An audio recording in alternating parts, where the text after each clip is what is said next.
नमस्कार, आप देख रहे हैं फाइनल रिपोर्ट। मैं हूं शिवेंद्र शुक्ला। मध्य प्रदेश कांग्रेस में एक बड़ा बदलाव सामने आया है। कांग्रेस ने एक ऐसा फैसला लिया है जिसे केवल संगठनात्मक बदलाव कहना शायद पर्याप्त नहीं होगा।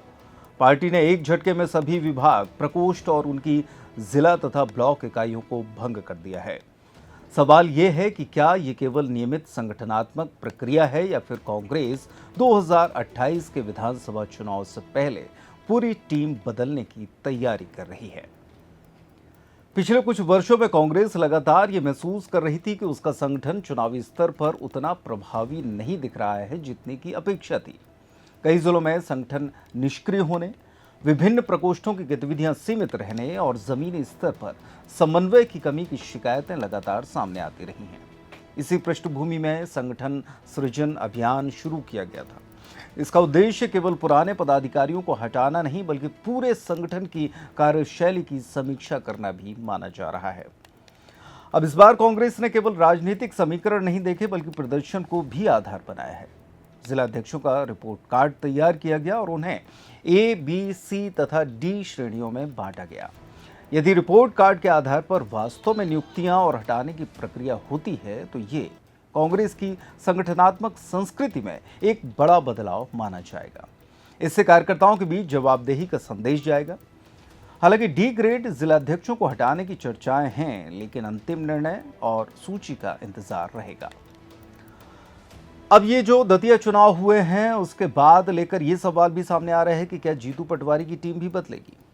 राजनीतिक विश्लेषकों का मानना है कि यदि विभाग और प्रकोष्ठ भंग किए जा चुके हैं तो अगला बड़ा कदम प्रदेश कार्यकारिणी के पुनर्गठन का हो सकता है।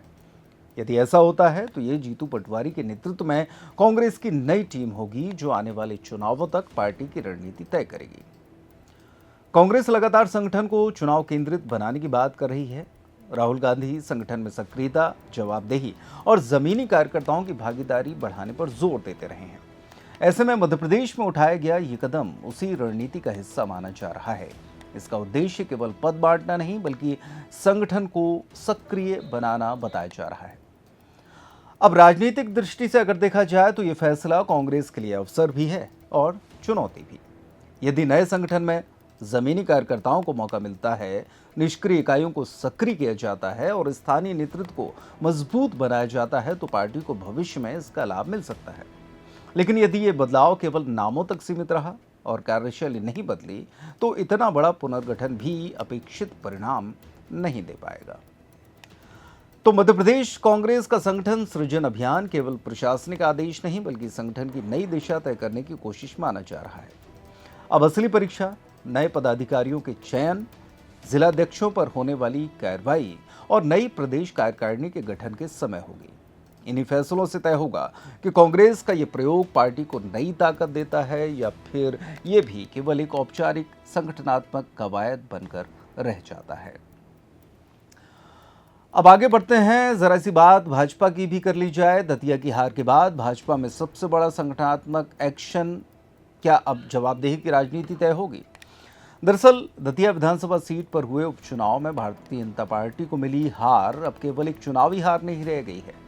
नतीजों के बाद भाजपा के भीतर जिस तरह की गतिविधियां तेज हुई हैं उसने प्रदेश की राजनीति में नई बहस छेड़ दी है।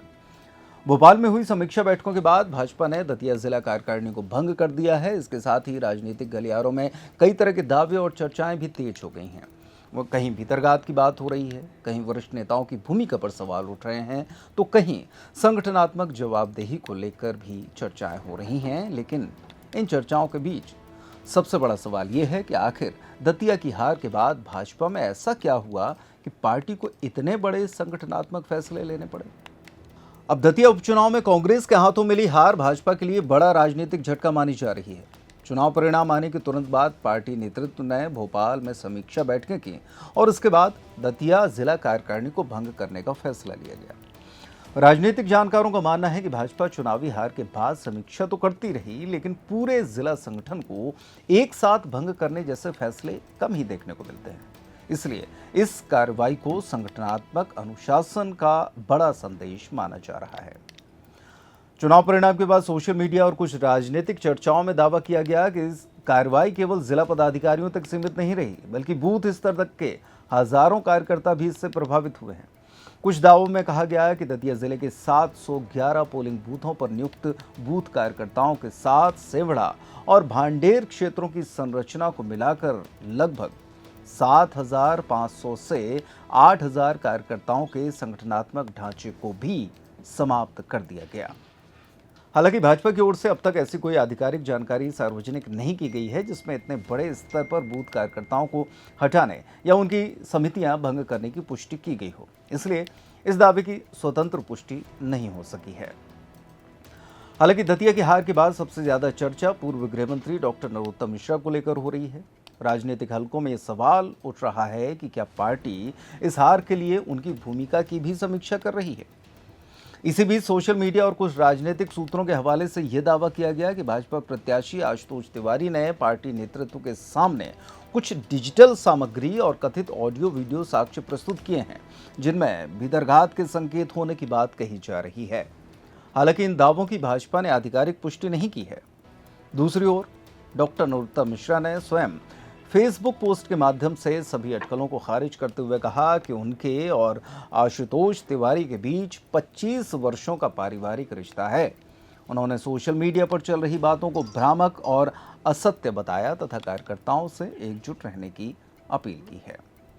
कहा तो ये भी जा रहा है कि पार्टी डॉक्टर नरोत्तम मिश्रा को कारण बताओ नोटिस जारी कर सकती है, लेकिन अभी तक भाजपा की ओर से इस संबंध में कोई आधिकारिक आदेश या बयान सामने नहीं आया है, इसलिए इसे अभी फिलहाल राजनीतिक चर्चा और सूत्रों के दावे के तौर पर ही देखा जाना चाहिए। तो अब देखना ये होगा कि इस उठापटक जो कि दोनों दलों में हो रही है, इसका आखिरकार क्या परिणाम निकलता है, क्योंकि आने वाले चुनाव के लिए दोनों पार्टियों के लिए पर्याप्त समय है। दोनों पार्टियां अपनी अपनी तरफ से मेहनत करेंगी। एक तरफ जहां कांग्रेस मजबूती का प्रयास करेगी तो वहीं भाजपा अभी तक की जो गलतियां की हैं उनको एक बार फिर से दबाने का, उनको फिर से मिटाने का काम करेगी और कोशिश करेगी कि जो गलतियां हैं वो दोहराई ना जाएं और किसी भी तरीके से कार्यकर्ताओं को एकजुट रखा जाए, जिससे कि अगले जो मुख्य चुनाव होंगे उसमें भाजपा को किसी भी तरह का नुकसान ना हो। यानी कि दोनों लोग अपने संगठन के स्तर पर लगातार प्रयास कर रहे हैं। नतीजे आने वाले समय में देखने को मिलेंगे।